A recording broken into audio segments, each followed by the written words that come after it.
Welcome everyone. This is our presentation on a business plan. We are a group of four: Jomna, Harsh, Tiani, and Deepak. In today's presentation, I will start with the executive summary, followed by the introduction, then the problem statement, the approach and methodology for the problem statement, followed by schedule and benchmarks, cost and payment schedule, then projections and investor benefits, finally legal terms and conditions. This is our executive summary. To start with the introduction and performance, we are an e-commerce platform started in 2018, helping educational institutions to raise funds to support charities by selling their handmade products in our platform. The most sold products are shoes and those in women and men categories. Around 1 million products sold through our platform. What is the problem? Schools have poor shipping methods and are leading to late or wrong deliveries, resulting in high customer complaints. And our solution to this problem is to outsource the shipping to a third-party courier service, and the responsibility of shipping will be shifted from schools to the third-party courier. The projections and investor benefits: after transaction to third-party courier, we expect 28% growth in sales in the span of 3 years. The enrollment of schools will be more than double in 3 years.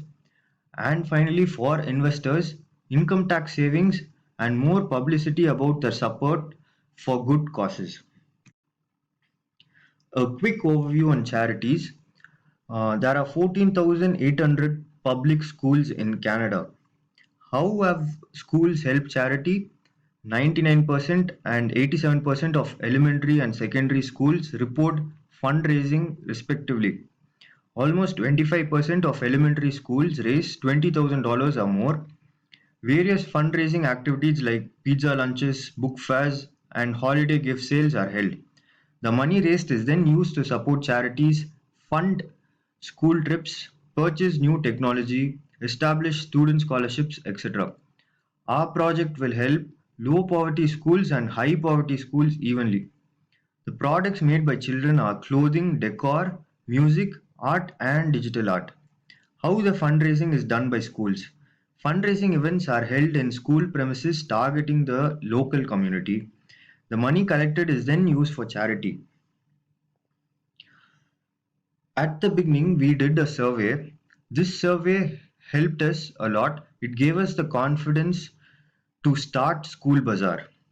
Uh, to start with the survey, the first question we asked to all the schools in Canada was, if you are able to sell all over Canada using an e-platform, how likely are you to use it? And 85% responded certainly. The second question was, do you prefer handling the shipping or outsourcing the shipping? And 54% replied handling the shipping and 46% replied outsourcing the shipping. The third question was, how beneficial will this platform be? And 80% said most beneficial. Will you recommend this e-platform to others? And 80% said certainly. Our company, School Bazaar, what are we? School Bazaar is an e-commerce company that sells handmade products or digital items made by children through an online website and mobile application. The company cooperates with all educational organizations across North America. Why are we here? Our goal is to help educational institutions raise funds to support charities, and we plan on expanding our reach furthermore, for which we need the support of investors. Now I hand over the presentation to Jomna. Thank you, Harsh. School Bazaar is an online portal that allows every school to have its own online store. The idea of School Bazaar comes from the existing idea of School Bazaar, where the school decides to hold a sale for charity at its premises. Every class teacher or art teacher has a stall to display the children's artwork, baked food, or used books.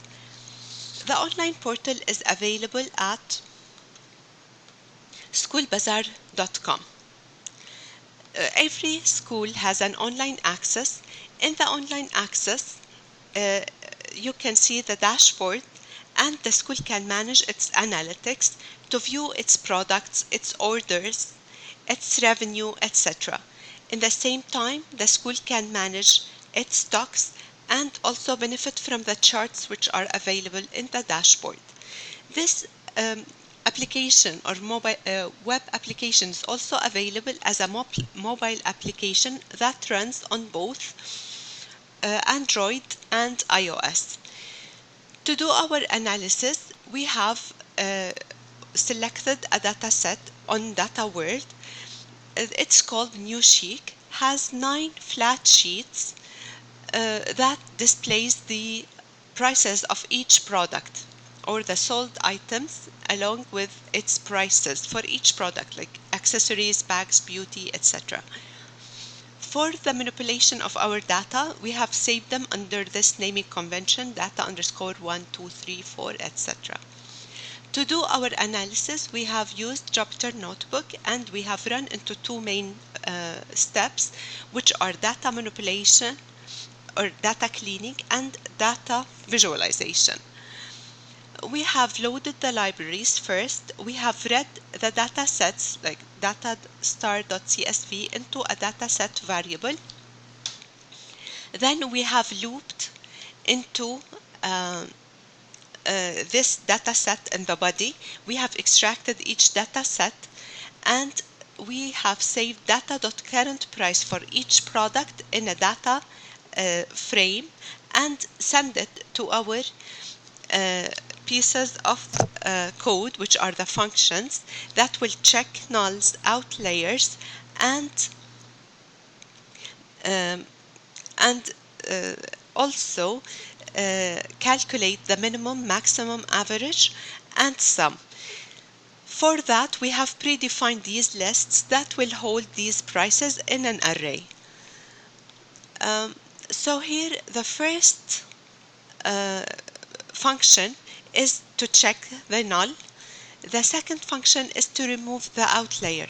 The outlier is any value that is above 75% of all other values or any value that which is lower than 25% of any other values. So this will be removed from our data and the rest will be saved into the data frame that will be then passed into our functions. So here we call the minimum um, and maximum and average functions, and here as you can see it, we will return the minimum, we will return the maximum, we will return the mean, and we will return the sum. The second step is to visualize these values by calling the visualize function that will display the average, maximum, and minimum here in these colors, the yellow, the green, the red. And the second visualize function is to display the Pareto chart. We have used the products that we have like accessories, bags, beauty, and with the sum list array, we display the volume of the sold items as you can see in this Pareto chart.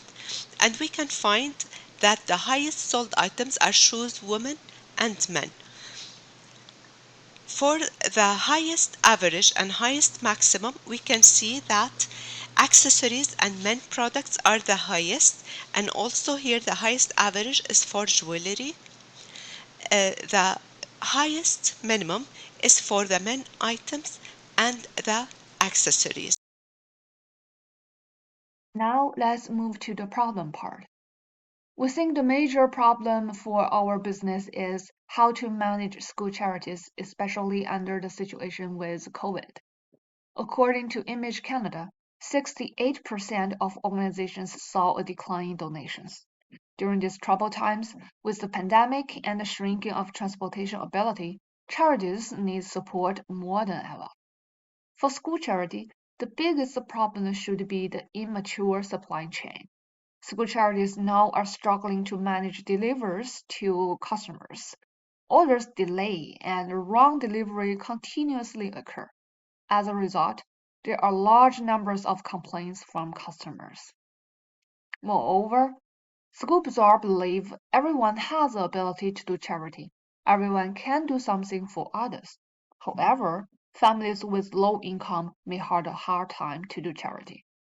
So that's why we are here to open the door to all students who want to participate with their talents without any cost. After talking about the problems, let's discuss the approach and some methodologies. Here you can see a process about how we are trying to manage our logistics process and how to get to the final delivery. We divided the process into 3 simple steps. First, we request the codes from shipping companies. Second, we had a decision on fees and charges according to the first step.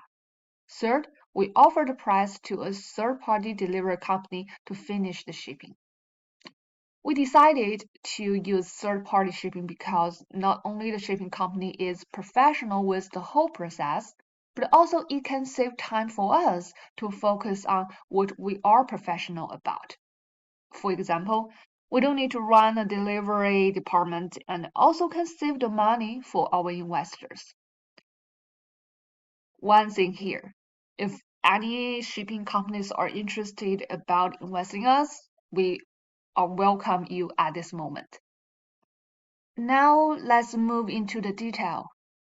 Here we would like to explain more things on request shipping codes and full implementation done by the third party. Easily for shipping codes, we need to decide the details as first, consider if the delivery partners match our needs or not, and then is to discuss the multiple quick access routes from school to consumers. Next is the full implementation done by the third party. We want to focusing more on this part. So delivery partners will handle full logistics and shipping process for us, and partnerships and better deals can be renegotiated if process goes well. Based on our expansion attention, new delivery partners can be considered and competition will be healthy for us. We also will offer the delivery partners advertisements on our platforms in case to help them promote their business. So all the suggestions above can help the broker deal a bargain, especially for charity. Okay, so after talking about the problem and solutions, let's jump into the schedule. We are planning to organize our platform mature within 2 to 3 years. First, we need to launch our platform successfully. In order to achieve that, we plan to register School Bazaar as a charity project in the government and settle down all the logistic process and infrastructures in 3 months. Then we decided to expansion our business in Canada within 1 year. Operations will be going on start with Toronto and Vancouver, and we will cover majority of Canadian schools. And then in the next second year, we would like to expansion our market in United States, which simply duplicate the market in Canada. But I need to mention one thing here, since the market is totally different, we may adjust our process according to the real situation.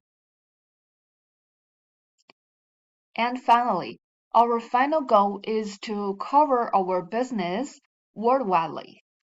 Okay, next I'm going to handle the speech to Deepak to continue. Thank you, TND, for that. For now, we'll consider the cost and payment schedule.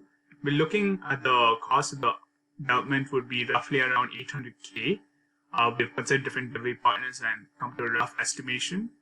We'll start with Toronto schools, and based on that, we'll move ahead with our plans to go across Canada. Our location shipping costs will vary, of course. The main cost is shipping costs, but as long as we keep delivering and with the volume increasing, we're hoping those agreements will change and costs will differ.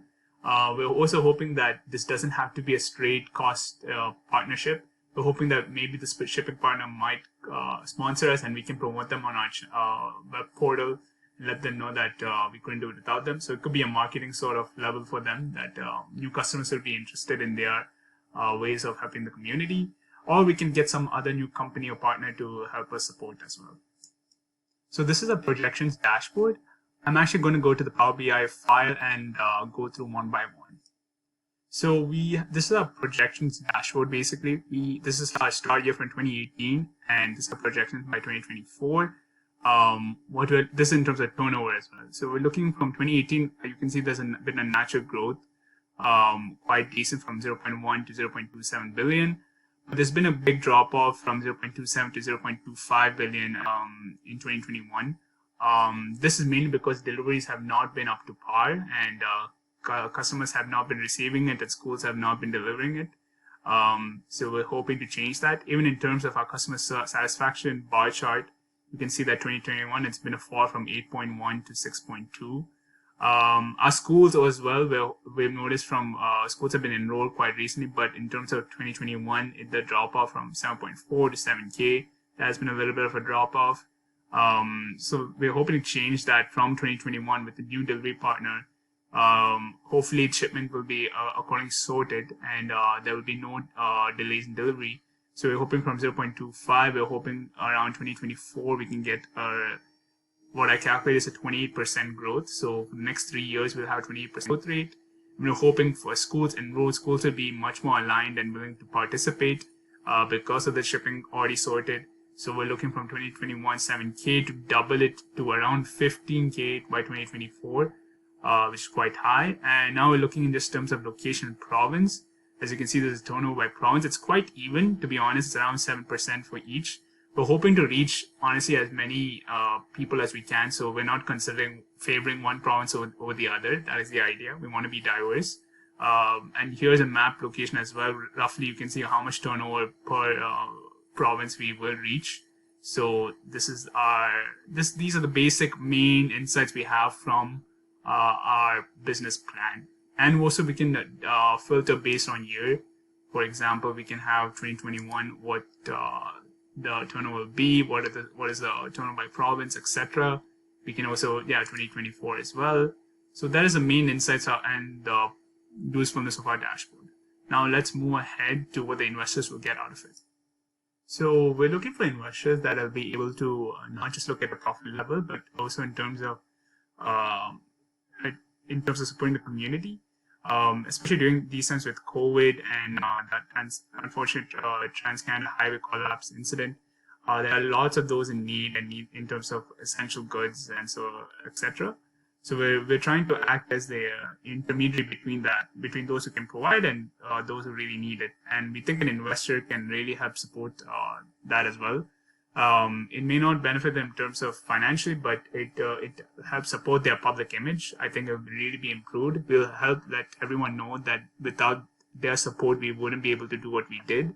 If we could let them know on our portal in terms of our customers, everything so far. So I think it can help them in terms of long term, in terms of future clients and customers more willing to work with them, and their public image will really be improved. They also receive donation receipts, which is more of a financial benefit actually. High income tax savings will be provided to the major donors, and it will be really beneficial for their own purposes and so far. So there's a really positive benefit of working with charities, which the government realizes. Now let's move on to the legal and terms and conditions. So term 1 basically mentions that we have to register each charity under each province, which we will do. Charities are tax exempt, which is ideal for operations, and it's good for investors as well. We already mentioned donation receipts. We can be considered a charity if it's beneficial to the community in a way that regards as charitable and of public benefit, which we feel it does. We'll file a T310 registered charity information return every year, and it's important for transparency for charity, which we will maintain always. And we must cooperate with CRA for charity audits, which we will always do. So that is pretty much the end of the presentation. Thank you so much for your time, and we hope you understand our business plan and how we want to help support the community. Thank you.